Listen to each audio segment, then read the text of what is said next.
If you were a die-hard FIFA 13, 14, or 15 player, just hearing the names Gervinho, Doumbia, and Ibarbo is enough to send a shiver down your spine. When Roma brought all three together in January 2015, EA Sports accidentally created the most overpowered, sweat-inducing front three in Ultimate Team history. Armed with 90-plus pace across the entire attack, they destroyed controllers and ruined weekends for preteens worldwide. But while they were unstoppable inside the game, what were they actually like when the virtual boots came off?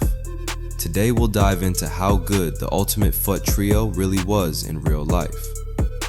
First up, Seydou Doumbia. In FIFA 15, Doumbia was an absolute cheat code card, so broken that even defenders with 90 pace couldn't catch him.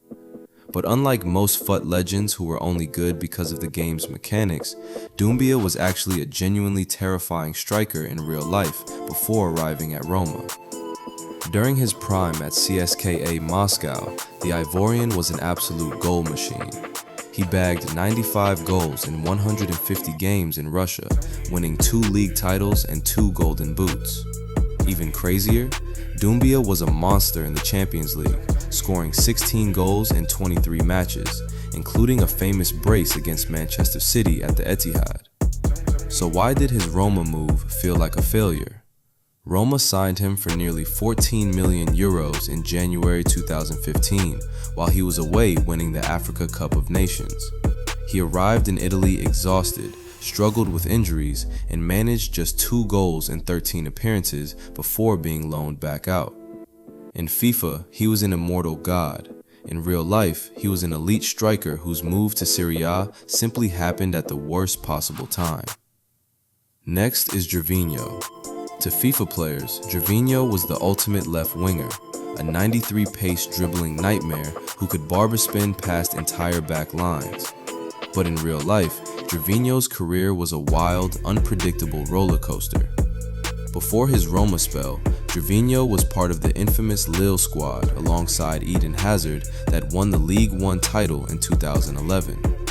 That earned him a move to Arsenal, where he became one of the most frustrating players in Premier League history. On his day, his raw speed and unorthodox dribbling were unplayable. He could beat 3 defenders with ease, only to miss an open net from 3 yards out. However, when he reunited with his former Lille manager Rudi Garcia at Roma in 2013, Gervinho experienced a massive career revival. In his debut Serie A season, he racked up 12 goals and 12 assists, leading Roma to a second-place finish. He wasn't just a brainless pace merchant. When given freedom, Gervinho was a genuinely effective, high-level winger who earned nearly 80 caps for the Ivory Coast. And finally, we have Víctor Ibarbo, the biggest contrast between FIFA myth and reality. In FIFA 14 and 15, Ibarbo was a physical anomaly. Standing 6'2" with 93 pace, 84 strength, and 4-star skill moves, he played like prime Ronaldo Nazario on hyperdrive. In real life, Ibarbo was the definition of all physical tools, zero-end product. While at Cagliari, his pace and power made him a nightmare on the counter, but his finishing was virtually non-existent. Across 4 full Serie A seasons before joining Roma on loan, Ibarbo scored a total of just 15 goals.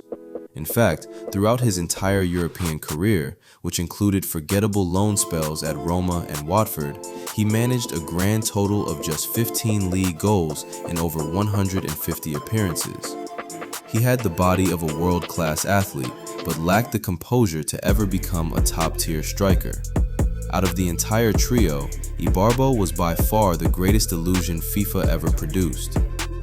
Together at Roma, the trio played fewer than 300 total minutes on the pitch at the same time, scoring a grand total of 3 real-life goals combined during that 2014-15 second half of the season.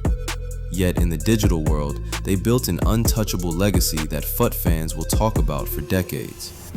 Which of these 3 was your absolute favorite to use in FIFA 15, and which other retro FUT squad should we break down next? Drop a comment below, smash that like button, and hit subscribe for more retro football and gaming deep dives. Thanks for watching, and we'll see you in the next one.